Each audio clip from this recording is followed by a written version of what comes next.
All right, today we're going to be talking about the Volitional Questionnaire. This is presented to you by myself, Amelia Keller, Tyler Smoker, Michelle Warner, and Kate Wandra, and we're coming to you from the Alaska cohort. So the authors of the Volitional Questionnaire are Carmen Gloria de los Heres, Gary Kyle Hoffner, Yangling Li. Publishers and cost of the VQ. This was published by the Moho Clearinghouse, and it's available for around $40. The purpose of this assessment is to provide insight to a person's motives and information on how environment affects their volition. This will help the therapist generate goals and assess changes in volition. An observational method of gathering data on motivation when the person is unable to self-report their own motives. And it focuses on motivation, not skills. Now, volition refers to the motivation for occupation. The concept of volition views motivation as an interaction between inner characteristics of the individual and external features of the environment.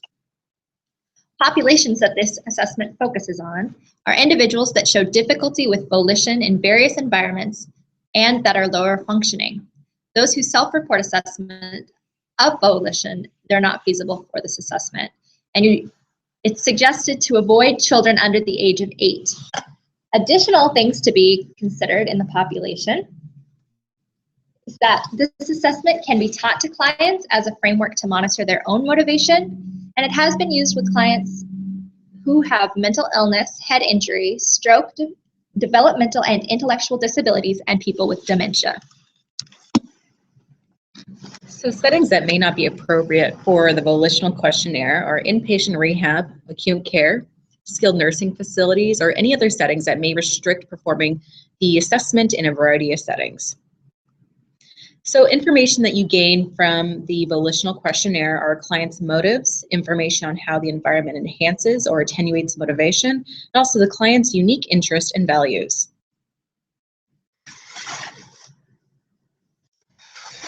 Also, the reliability of the Volitional Questionnaire is the inter-rater reliability of 0.75 to 0.9. This is also a standardized assessment, and the validity is 30 experienced OTs performed the Volitional Questionnaire and agreed on the efficacy of design. Also, the current version was published in 2007 and is 4.1 is the current version. So for administering the assessment, it's an observation-based assessment where the therapist selects an activity and then a certain environment to carry out the observation within. The observer is the participant's volition based on the context of the environment. There are 14 different questions or aspects of the questionnaire in which their volition is graded on. That's exploration, competency, and achievement are the 3 different subcategories. Exploration represents the lowest level of motivation, while achievement represents the highest level of motivation. Afterwards, the therapist then has the client participate in the same activity in various environments to compare and contrast results. So when they're successful within the exploration category, they're showing curiosity, initiating actions and tasks, trying new things, showing preferences, and shows that the activity is special and meaningful to them. When they're within the competency category, they indicate goals, they stay engaged, they show pride, try to problem solve, and try to correct mistakes. When successful in the achievement category, they're pursuing activity to completion, seeking challenges, seeking additional responsibility, and investing additional energy, emotion, and attention. So each of these 14 different questions and aspects are graded on a 4-point scale. 1 being passive, they don't show any behavior, even with support, structure, encouragement. 2 is hesitant. They show behavior with maximal amount of support, structure, and encouragement. 3 is involved. They show behavior with minimal support, structure, or encouragement. And 4 being spontaneous participation by showing behavior without support, structure, or encouragement.